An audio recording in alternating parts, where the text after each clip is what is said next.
Everything is backwards. Everything is upside down. Doctors destroy health.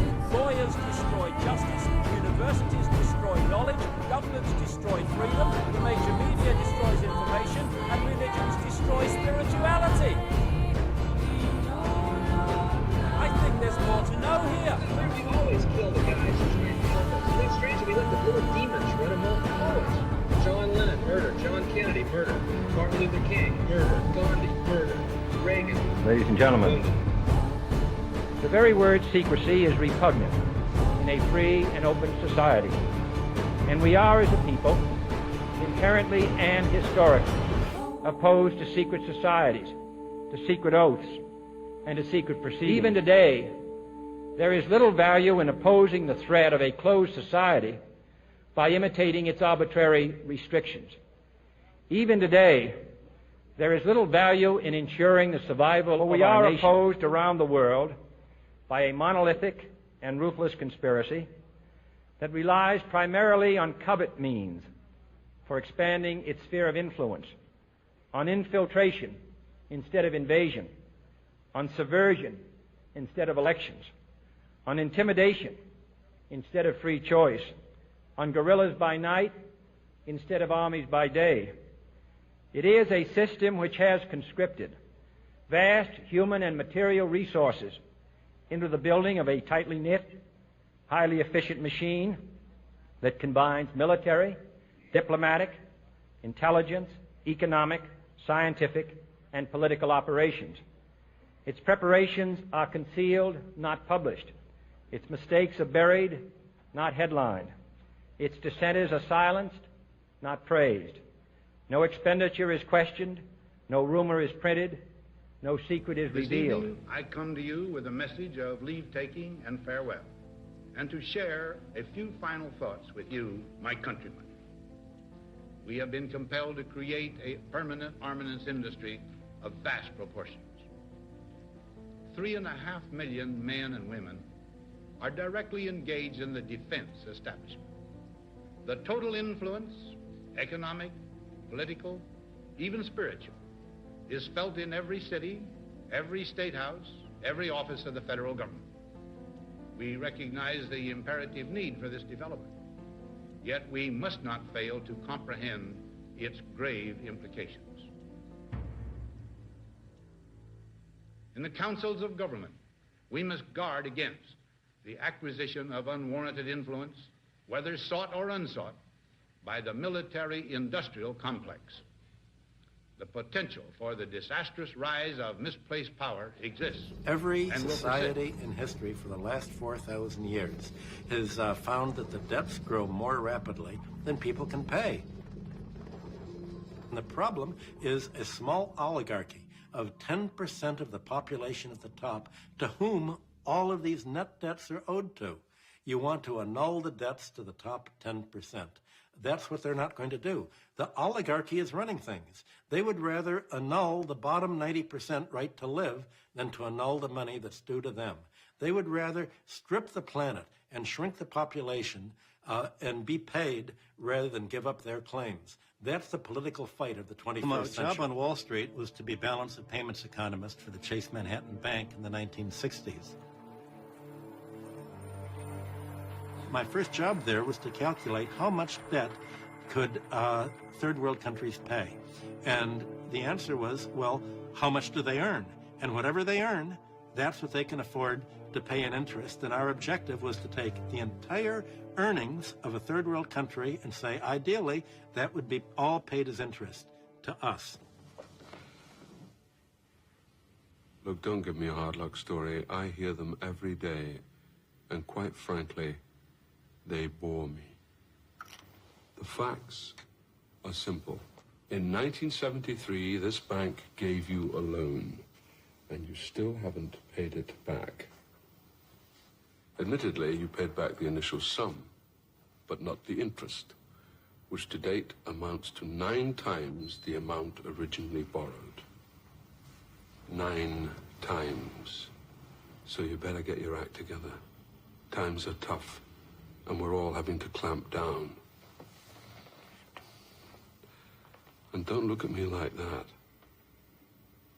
This is a bank, not a charity. And I'm sitting in front of them was a little half cigar box full of white powder. And then I'm looking around the rest of the room. I said, my God, something hit me at that point. If the world leaders have to resort to this, I don't think I want to be part of it. Stop being a country run by the institutions for the institutions. Let's go back to we the people, by the people, for the people, as opposed to we the institution, by the institution, for the institution. Stop being scared. We have to stand up and do what's necessary to take back, to stop these bankers, this elite, this government full of lies, congressmen full of liars. As Iraq veterans against the war, we are resisting an occupation we once risked our lives for. We swore to support and defend the Constitution of the United States of America, but we found out the hard way that the greatest enemies of the Constitution are not to be found in the sands of some far-off land, but rather right here at home. When injustice becomes law, resistance becomes duty. It is time we start meeting oppression with resistance. They cannot stop us. Humanity marches on. The utmost manifestation of love and devotion to America is today, as it always has been, resistance of tyranny. Resist we must, and resist we will. We will not be silent. We will not obey. We will not let our government destroy our humanity. We will not wait another moment in fear to stand up for what we know to be right. It is time we start meeting oppression with resistance. Northwoods, explain that really quick. I mean, this is 1962. The Joint Chiefs of Staff signed a document that was planning on having fake attacks on American civilians and blaming it on the Cubans to get us to go to war with Cuba. They were going to blow up a drone jetliner. They were going to send a jet into the air and blow it up. Oh my God! And blame the Cubans for it and get us to go to war with Cuba. Planning on having fake attacks on American civilians. The time when the operation of the machine becomes so odious, makes you so sick at heart that you can't take part. You can't even passively take part. And you've got to put your bodies upon the gears and upon the wheels, upon the levers, upon all the apparatus, and you've got to make it stop. And you've got to indicate to the people who run it, to the people who own it, that unless you're free, the machine will be prevented from working at all. I served with Kilo Company, 3rd Battalion, 8th Marines as an automatic machine gunner. There's a term, once a Marine, always a Marine, but there's also the term, eat the apple, F the core. I don't work for you no more. And I'm a Marine. I took an oath to defend the Constitution. The Constitution! I didn't take an oath to defend these banksters. And I guarantee you, all you devil dogs out there need to rise up and take over this country and defend the Constitution against these punks. Okay, I'm sick of it too, Alex. You know, I'm a Marine, but I'm sick of this. You know, they're using us and they're sucking us dry and they are destroying us.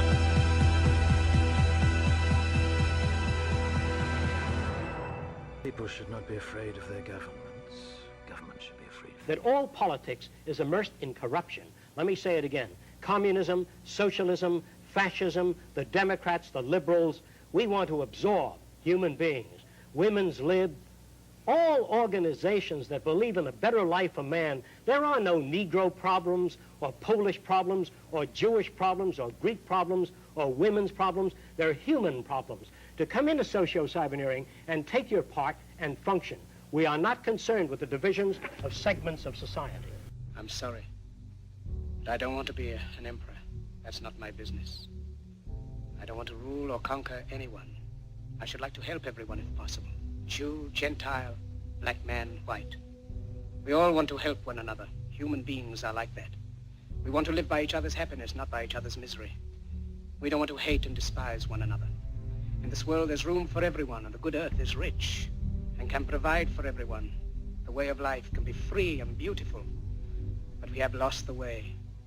Greed has poisoned men's souls, has barricaded the world with hate, has goose-stepped us into misery and bloodshed.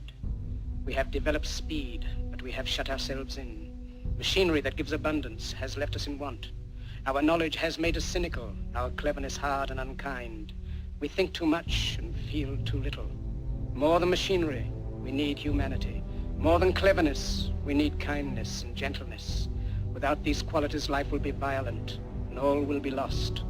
The aeroplane and the radio have brought us closer together. The very nature of these inventions cries out for the goodness in men, cries out for universal brotherhood, for the unity of us all.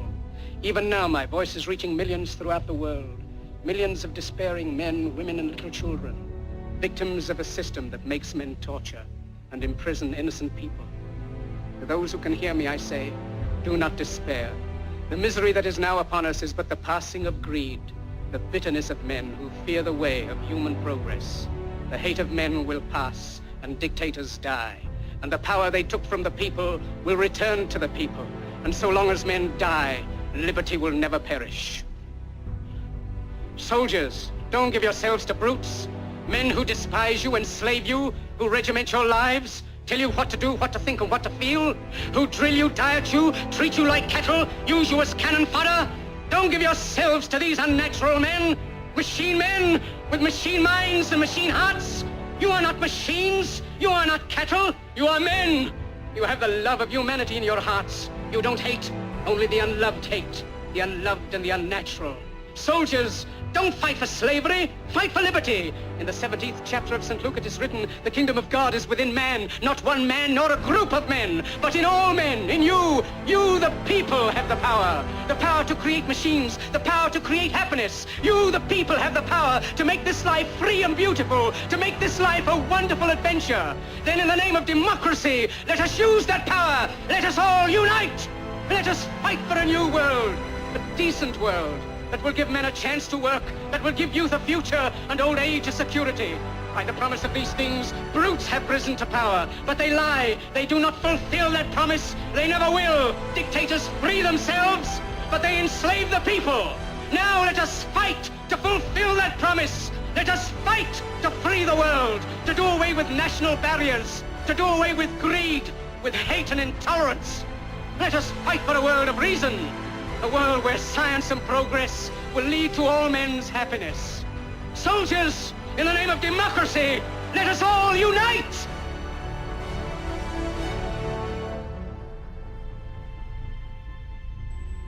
The in-group will do all it can to stay in power. And that's what you got to keep in mind. They'll use the Army and Navy and lies or whatever they have to use to keep in power. They're not about to give it up, because they don't know of any other system that will perpetuate their kind.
a straight and stronger course to the corner of your life. Just remember that the goal is for us all to capture all we want.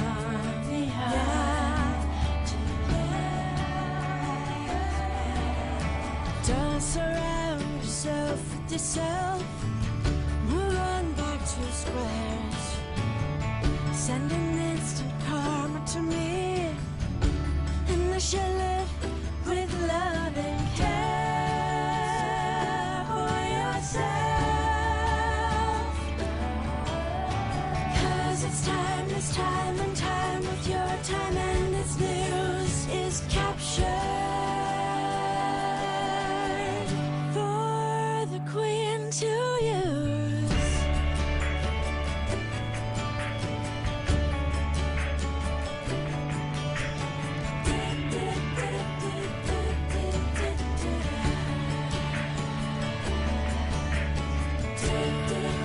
Surround yourself with yourself. Surround yourself.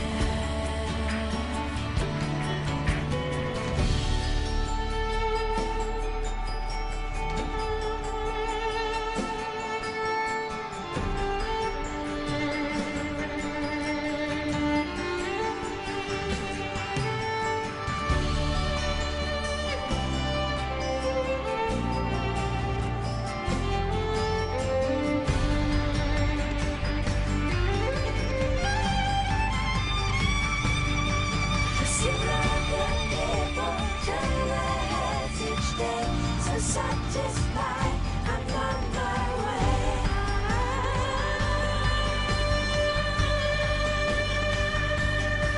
To see all the people turn their heads each day. So satisfied, I'm on my way.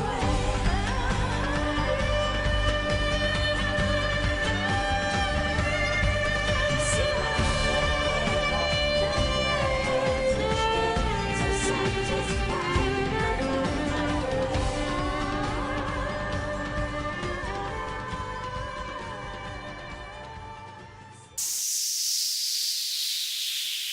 Everybody under the sound of my voice, raise your hands and believe in love.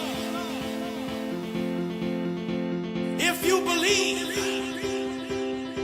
I need you to believe in love right now. Raise your hands up high. Feel the love generation covering the world with love. I want you to feel the love generation. Come on.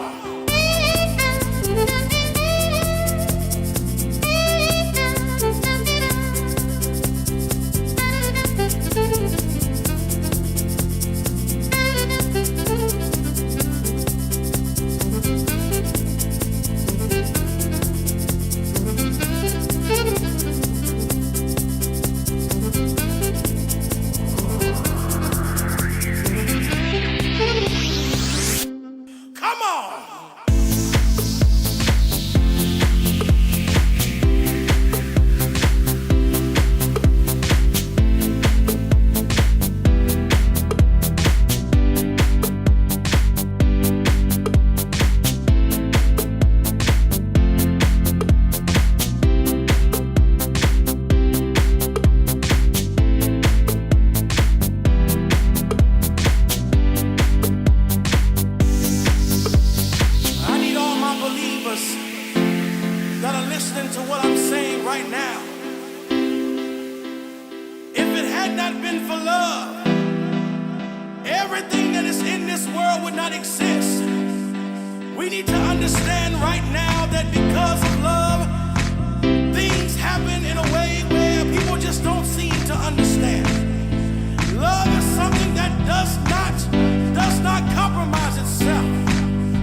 on!